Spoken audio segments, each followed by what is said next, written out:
So Vado has to apologize, but Tahiri doesn't. Interesting.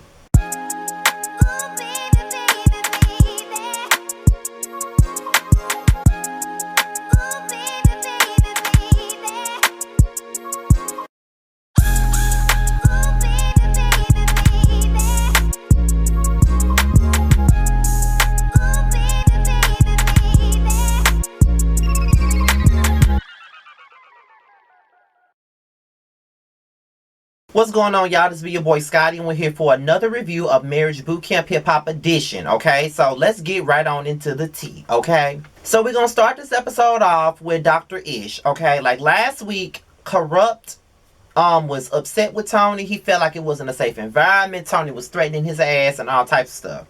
So he wanted to go to a hotel.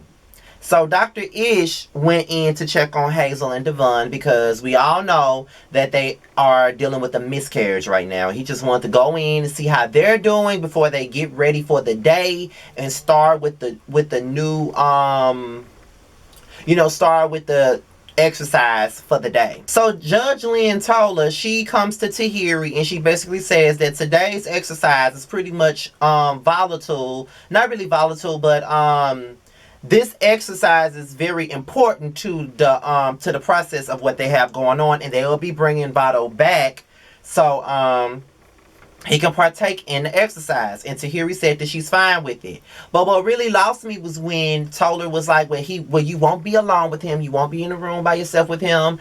There'll be security guards everywhere, so you won't have to be, so you can be comfortable. And Tahiri was like, okay.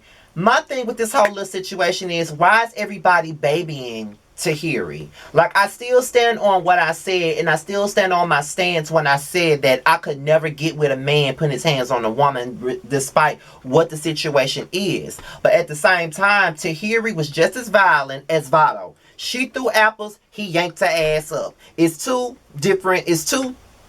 things. Both were violent. So why is he the only one being reprimanded for the BS? I think that that's messed up.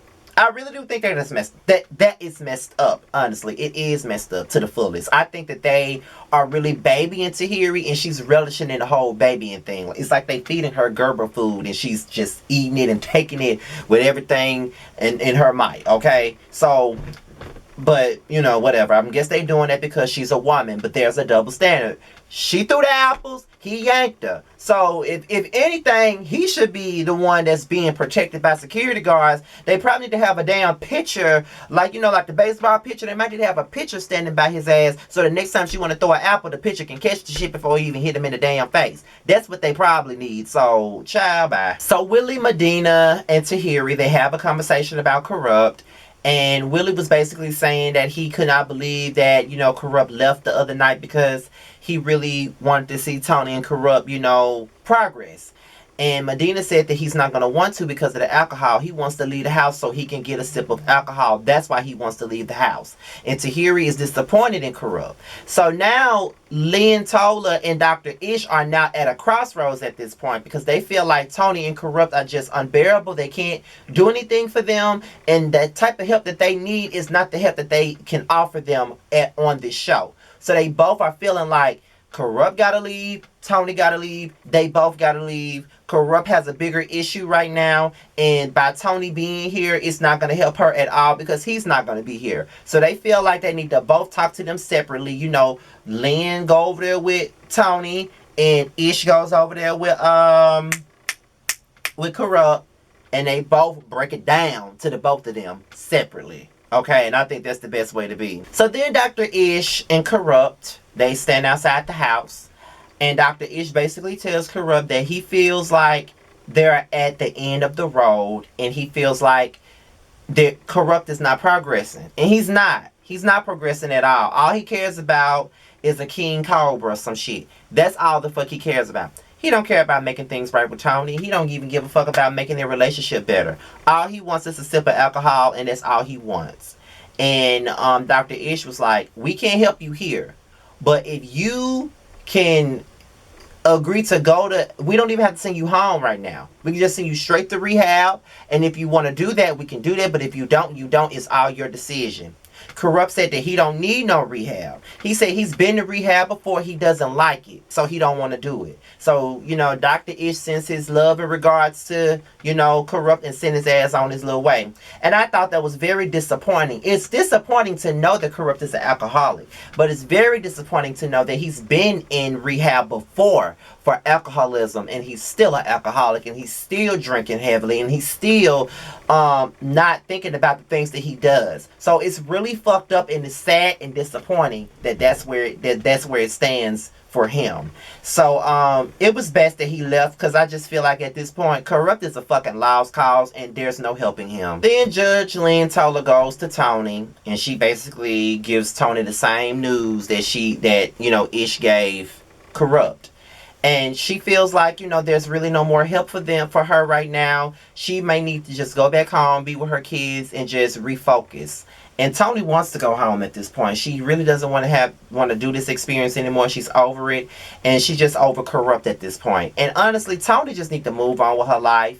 I know she's been with Corrupt for a long time, but sometimes when you be with a person for so long, and you're used to the things that they've been giving you that's not necessarily been the best things to give, but when you're used to it, you become complacent with it and you don't know how to let it go. So at this point, I don't know where Tony and Corrupt stand, but I know where they should stand, and that's not beside each other. They don't need each other, and Tony could do better, because Corrupt is a lost cause. He's not going to change. He's not going to attempt to change. He's not going to grow. He's not going to elevate. He's going to continue to be an alcoholic, because that's what he wants to be. So you just got to leave well enough alone, Tony. So Vado and Ish, they have a one-on-one. And Ish tells Vado about the whole thing that he's coming back to the house for, that he wants to participate in. That he wants him to participate in because it's very, important to the task at hand.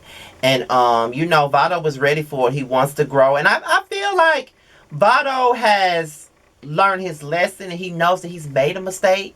And I think that he wants to rectify that said mistake, to be honest. I don't think that he's a woman. I don't think that he's a woman beater. I just think that he had a moment of a fucked up moment, which we all have. Sometimes we all lose control sometimes and do things that we wouldn't normally do. So I understood him. And I think that he really wants to change. And it's time for his redemption. That's what I think. So, Shonda and them are happy when they see Vado back for the Pimp My Ride exercise.